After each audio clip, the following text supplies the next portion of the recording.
আসসালামু আলাইকুম ওয়া রাহমাতুল্লাহি ওয়া বারাকাতুহু। সকলে কেমন আছেন? আশা করি সকলে সুস্থ এবং ভালো আছেন। আমি আপনাদের দোয়ার বদৌলতে সুস্থ এবং ভালোই আছি।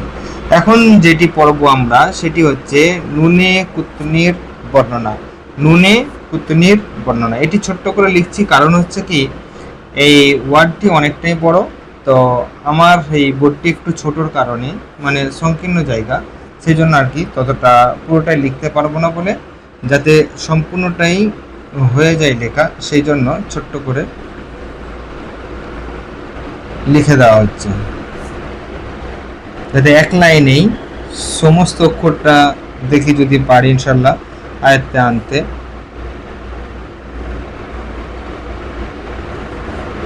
ইনশাল্লাহ এসে যাচ্ছে, ওই জন্য ছোট্ট ছোট্ট করে লিখলাম।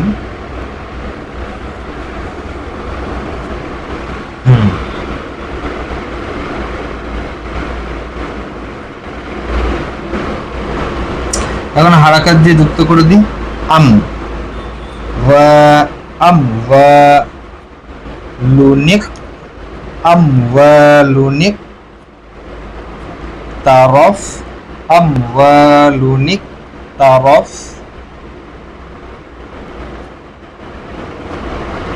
তুমু হা আম ওয়া লুনিক তারফ তুমু হা আমওয়ালুনিক তারাফতুমুহা। এখন আমরা বানান করি, তারপরে ইজারার দিকে যাব।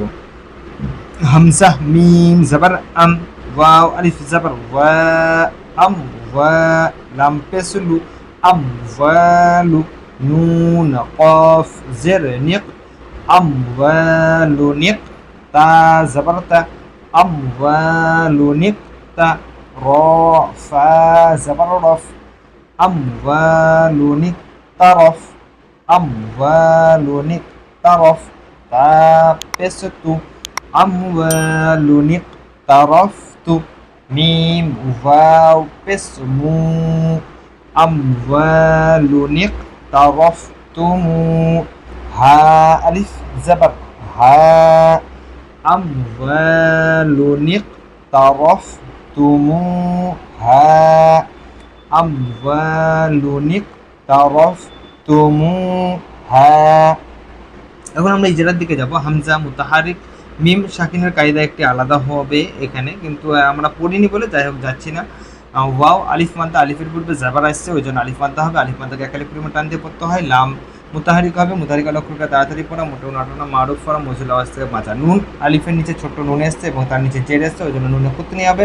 কফ কলকলা, কলকলার অক্ষর পাঁচটি, কফ তো বা জিমদার, যার অক্ষর মানে যখন সর্বদা যখন সুকুন বা যজন হবে তখন কিন্তু এর আওয়াজ ফিরে আসবে, একেই কলকলা বলে। তা মুতাহারিক, র এখানে পুর হবে, র পুর, কারণ কি রয়ের উপরে জাবার বা প্রেশারে র পুর হয় ওই জন্য র পুর হবে। ফা শাকিন এসছে, তো শাকিন হলে অক্ষরকে পূর্বের অক্ষরের সঙ্গে মিলিয়ে পড়তে হয়, তা মুতাহারিক হবে।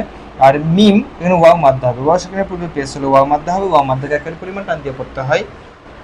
হা আলিফ মাদ্দা, আলিফের পূর্বে জাবার হলে আলিফ মাদ্দা হয়, আলিফ মাদ্দাকে এক আলিফ পরিমাণ টান দিয়ে পড়তে হয়। তো আজকে এই পর্যন্ত, আগামীতে ইনশাল্লাহ আলোর নতুন কিছু নিয়ে আপনাদের সামনে হাজির হব। তো তখন সকলে সুস্থ থাকবেন, ভালো থাকবেন এবং খাস করে আমার জন্য দোয়া করবেন।